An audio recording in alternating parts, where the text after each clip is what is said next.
Hi everyone, welcome again to another video clip from Teacher Joseph. We're going through some of the phrases and expressions which you might not know. So we've done quite a few of these this week already. Yesterday we looked at camaraderie, teetotal, leaving a bitter taste. We did quite a few, so we're just going to carry on from the word ammunition. So anyway, the wife and kids would love to see you on Thanksgiving, he continued. When people talk about loving to see me, I always get a bit suspicious. It's a sure sign that the opposite is true. However, with Americans, you never know. I think he might actually mean it. They don't share our British dark cynicism. They honestly think the world is a nice place. Mary Beth, the wife, appeared. 13 kids, it's no surprise she looks tired, I thought to myself. Why don't you join us for breakfast on Thanksgiving? She uttered. Mary Beth is a common North American name, a shortened version of Mary Elizabeth, which, by the way, we don't have that name here in the UK. I've heard some people called Elizabeth being called Liz. Um, but I've never had anyone being called Mary Beth. I've heard some people being called Beth, but never Mary Beth. That's a very specific American thing. Anyway, she looked more like Mary Death than Mary Beth. Looking at her face with 13 kids.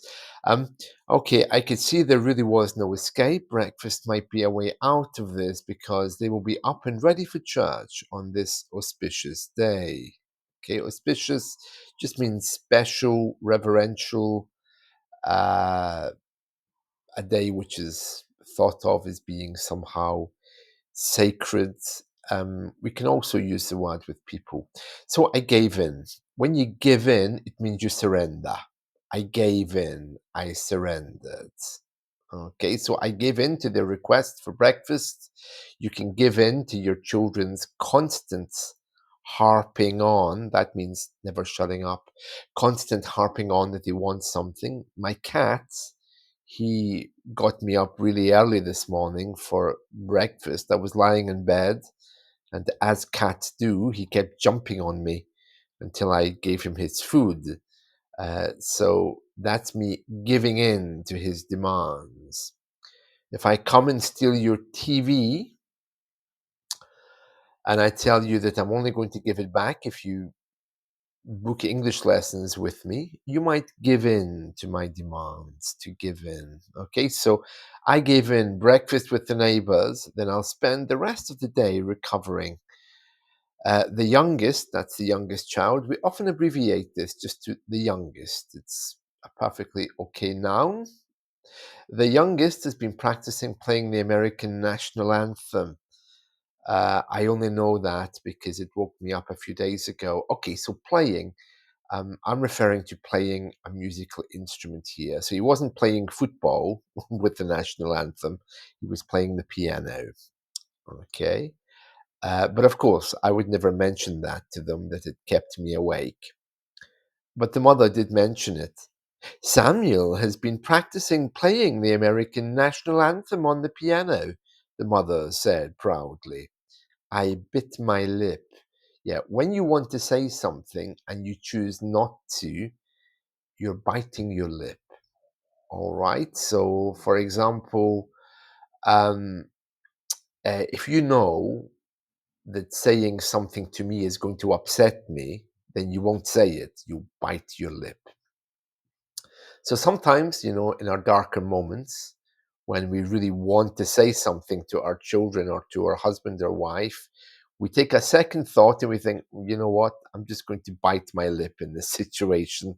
It means that I'm not going to say anything. I'm just going to let it pass. I bit my lip. So in this case, she started telling me about the boy, and I bit my lip because I wanted to tell her that I hear him playing the anthem on the piano. The father then said, "You son of a gun," talking to the boy. Now, I don't know why Americans do this, okay? But when they do something that people are proud of, they quite often say, "You son of a gun."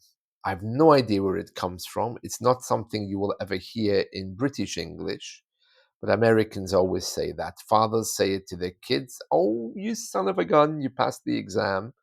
Bosses say it to their employees, "Oh, you won the contract, you son of a gun." You'll never hear me say it. I just don't like it. I don't like references to guns anyway. Um, References to food is okay, but guns, no. So there we are. So he said, "You son of a gun," which means you did well. I have no idea why they say it or where it comes from, but it's very common in American English. We never see Jonathan these days. He's training to become a minister, they went on to say proudly. That's a religious pastor, kind of like a priest, but Protestant version. A minister, okay? And of course, for Americans, again, that's very important. He's the eldest son, apparently. Uh, no one ever speaks about the middle one, Thomas. I was going to ask about him, but it just didn't feel right. Yeah, Thomas, I haven't seen him for ages, but yeah, he got himself into some trouble. And the Americans didn't, well, this particular American family didn't really appreciate that very much. I think he went to prison. He got himself involved in some things, so they just kind of shun him now. Sad. Um, I felt kind of sad with these Americans. We speak the same language, live in the same street, but we couldn't be more different. "Oh, but how is your cat? Dog, pet, toffee?" Mary Beth asked. Clearly, they weren't in touch with the important things in my life. They smiled, kind of, that should be in a kind of truculent way. I've already corrected this on the web pages, in a kind of a truculent way, which emitted pity. Okay, truculent, as you know, is another word for sarcastic. All right, so we'll just put that there, which emitted pity. If you emit something, you broadcast it.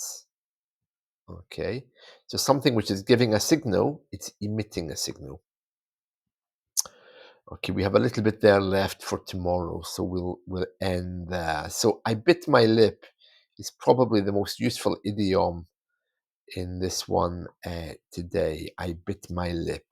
All right, there we are. And that's it from me. So I hope you've enjoyed this. As always, come to my website and have a look. I think you'll enjoy it. And let's talk soon. Bye.